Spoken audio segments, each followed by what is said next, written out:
नमस्कार दोस्तों। आपने बचपन में कोई एक ऐसी पिक्चर देखी होगी जो आपको बहुत पसंद होगी। क्या आज तक आप उसको भूल पाए? जवाब नहीं। ऐसी कोई घटना आपके साथ हुई होगी जिससे आप एकदम से डर गए होगे। क्या आप आज तक उसको भूल पाए? जवाब नहीं। आप किसी पार्टी में गए होगे और वहां पे एक आदमी ने लाल शर्ट, लाल पैंट और लाल टोपी लगाई होगी और उस पार्टी में हजारों लोग होंगे।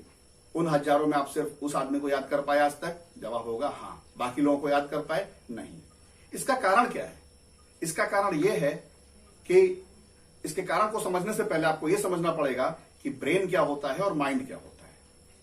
जिस तरह से कंप्यूटर के अंदर एक डेस्कटॉप होता है, माउस होता है, ये सब कंप्यूटर के हार्डवेयर होते हैं और उस कंप्यूटर को चलाने के लिए उसके अंदर एक लैंग्वेज होती है, एक सॉफ्टवेयर होता है। उसी तरह से हमारे शरीर में एक ब्रेन है जो कि भगवान ने दिया हुआ है। यदि आप पागल नहीं हैं तो आपके पास कंप्लीट ब्रेन है और उस ब्रेन पे किस तरह की चीजें आप रन करोगे वो आपका software, that is called mind. तो आज मैं आपको ब्रेन के ऊपर पढ़ाने जा रहा हूं कि ब्रेन को किस तरह से 100% यूटिलाइज किया जा सकता है। वेरी फर्स्ट थिंग यहां पे आपको जानने की जरूरत है, हमारा ब्रेन दो पार्ट्स में डिवाइडेड है, एक लेफ्ट ब्रेन, एक राइट ब्रेन। तो लेफ्ट ब्रेन की कुछ जिम्मेदारियां हैं और राइट ब्रेन की भी इसी तरह से कुछ जिम्मेदारियां हैं। तो सबसे पहले मैं आऊंगा लेफ्ट ब्रेन पे। लेफ्ट और राइट ब्रेन पे जाने से पहले मैं आपको बताना चाहूंगा कि हमारा ब्रेन हमारी बॉडी से क्रॉसली कनेक्टेड होता है।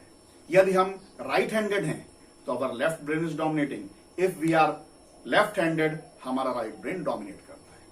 और हम इन दोनों ब्रेन को कैसे यूज करेंगे इसी वीडियो में मैं आगे आपको बताता चला जाऊंगा। तो सबसे पहले लेफ्ट ब्रेन हमारा किन किन चीजों के लिए रिस्पॉन्सिबल है? सबसे पहले हमारी लैंग्वेज, जो हम बोलते हैं, जो हम एक दूसरे से बातचीत करते हैं, हम कोई लॉजिकल एनालिसिस करते हैं, लॉजिकल सोचते हैं, कोई calculation, mathematics, numbers.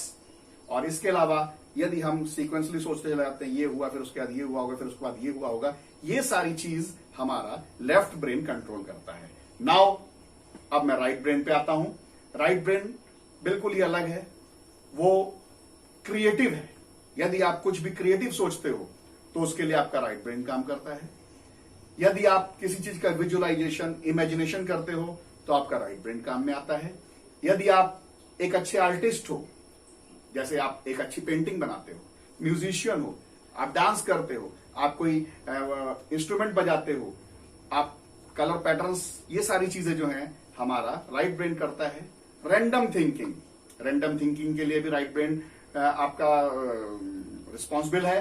Fantasy, dreams और फन, जॉय, कुछ अलग से ऑडिटी, ये सारी चीजें आपका राइट ब्रेन कंट्रोल करता है। तो किस तरह से हम राइट और लेफ्ट दोनों ब्रेन को यूज करें, अब मैं इस पे आता हूं। तो दोस्तों, अपने ब्रेन के दोनों पार्ट्स को यूज करने के लिए मैं यहां पे कुछ एक्सरसाइजेस बताऊंगा जो आपको करनी होंगी और उनको करके आप अपने ब्रेन के दोनों पार्ट को अच्छी तरह से यूज कर सकते हो। पहली चीज तो उसके लिए क्या करना है कि अपने बॉडी को डिफरेंट तरह से यूज करना है। यानी कि यदि आप आज तक लेफ्ट हैंड से काम कर रहे थे तो आज आपको राइट हैंड से कामों को करना है। किन कामों को? जैसे अपने दांतों को ब्रश करना, अपने हाथ से अपने बाल को सही करना, जूते के लेस को टाइट करना, चाय के कप को पकड़ना, चाय में चीनी मिलाना, और इसी तरह के बहुत सारे काम हैं जो आप अपने लेफ्ट हैंड से कर रहे थे, आज आप राइट से करो। अगर आप पहले राइट से करते थे तो आप लेफ्ट हैंड से करो। इसके अलावा आपको क्या करना है? चीजों को अब तक आप हाथ से उठाते थे, try to pick up the things with your feets. दोनों पैरों के बीच में चीजों को दबा के आपको उठाना है। और क्या करना है? आप एक प्लेन ग्रास के ग्राउंड में चले जाइए, देख लीजिए पीछे कोई पत्थर ना हो, आपको पीछे की ओर चलना है, उल्टा, बिना पीछे देखे। यानी कि होगा क्या कि आपका राइट ब्रेन, लेफ्ट ब्रेन दोनों की एक्सरसाइज हो जाएगी। इसी तरह से टीवी को आप म्यूट कर दीजिए और फिर आप ध्यान लगा के देखिए कि कोशिश करिए कि वो क्या बोल रहा है, इमेजिन करने की, उसके साथ मैच कराने की। इसी तरह से घड़ी में टाइम देखने से पहले आप इमेजिन करिए बाहर देख के कि इस टाइम कितना बजा होगा। ओके। इसी तरह से क्या करना है आपको? स्वाद का इमेजिन करने के लिए आप बैठे बैठे दिमाग में टेस्ट करिए कि हाँ एक लेमन है, मैंने उसको काटा, अपनी जबान पे 2 बूंद डाला, अब आप उस टेस्ट को फील करिए। फिर क्या करना है? अपनी बुक को उल्टा कर दीजिए। नॉर्मल आप लोग सीधी बुक पढ़ते हैं, put your book upside down. जब बुक उल्टी हो जाएगी फिर आप जब पढ़ेंगे तो इससे आपके दोनों ब्रेन काम करेंगे। फिर क्या करना है? यूज योर क्रिएटिविटी, आपकी जितने भी क्रिएटिव चीजें हैं उनको यूज करिएगा। और लास्ट में आप चेस खेलते हैं, चेस खेलिए। चेस खेलने से आपके दोनों ब्रेन काम में आएंगे। तो इस तरह से मेरे दोस्तों मैंने आपको बताया कि किस तरह से हम अपने ब्रेन की एक्सरसाइज कर सकते हैं। मित्रों, अपने ब्रेन को यूटिलाइज करते वक्त अपनी स्टडी से मैक्सिमम इनपुट लेने के लिए हमें अपने शरीर के सारे सेंसर्स को यूज में लाना है। जब हम पढ़ते हैं तो सबसे ज्यादा हमारा कौन सा सेंस काम में आता है? I sense. और हमारे सेंसेस से जो लिंक्स हमारे ब्रेन को जाते हैं सबसे ज्यादा हमारे आईज से जाते हैं ब्रेन को। ठीक है, आपने एक सेंस का यूज कर लिया, मगर अपने स्टडी को और कंसंट्रेट करने के लिए, अपने ब्रेन का अच्छे से यूटिलाइजेशन करने के लिए आपको अदर सेंसेस का भी यूज करना है। हमारे और कौन से सेंसेस हैं? हमारी आईज हमने बता दिया, हमारे ईयर्स, हमारी नोज, हमारे टंग, हमारा टच सेंस। तो इन सेंसेस का कैसे यूज कर सकते हैं? जब हम पढ़ रहे हैं किसी चीज को, तो जो लाइन आप पढ़ रहे हो लाइन बाय लाइन आप उसको अपने आवाज में रिपीट करो, टंग का यूज करो। जैसे also use your feets to pick up, जैसे आपने ये चीज बोला तो आपकी टंग ने बोला और आपके कानों ने सुना, एक साथ 2 सेंसेस और यूज हो गए। तो कुल मिला के 3 सेंसेस का यूज हो गया। अब चौथा सेंस क्या है? चौथा सेंस क्या है? आपका टच सेंस। यानी कि जब आप पढ़ें तो अपनी फिंगर को कॉपी के ऊपर रख के लाइक दिस आप टच सेंस का भी यूज करें। तो इस तरह से 4 सेंस यूज हो गए। और 5th सेंस, जब भी आप पढ़ने बैठे तो आप वहां पे एक अलग स्मेल को सेंस करें। सपोज आप कोई टॉपिक पढ़ रहे हो, आप सेंस करिए कि यहाँ पे रोज गार्डन है, अगल बगल रोजेस ही रोजेस हैं, और रोजेस की खुशबू उस सेंस में, उस पढ़ाई में डालिए।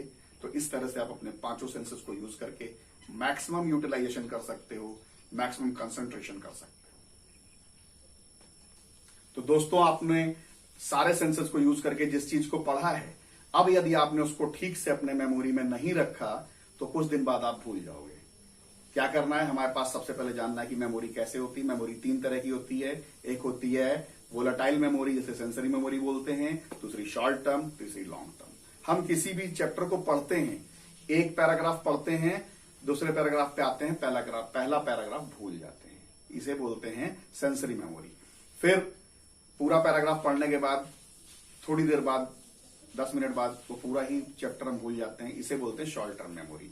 और लॉन्ग टर्म मेमोरी, जब हम किसी चीज को पढ़ लेते हैं और वो कभी नहीं भूलते हैं, वो लॉन्ग टर्म मेमोरी होती है। कैसे हमें पढ़ना है उसकी मैं टिप्स बता रहा हूं। सबसे पहले आपको एक रिवीजन प्लान को फॉलो करना होगा।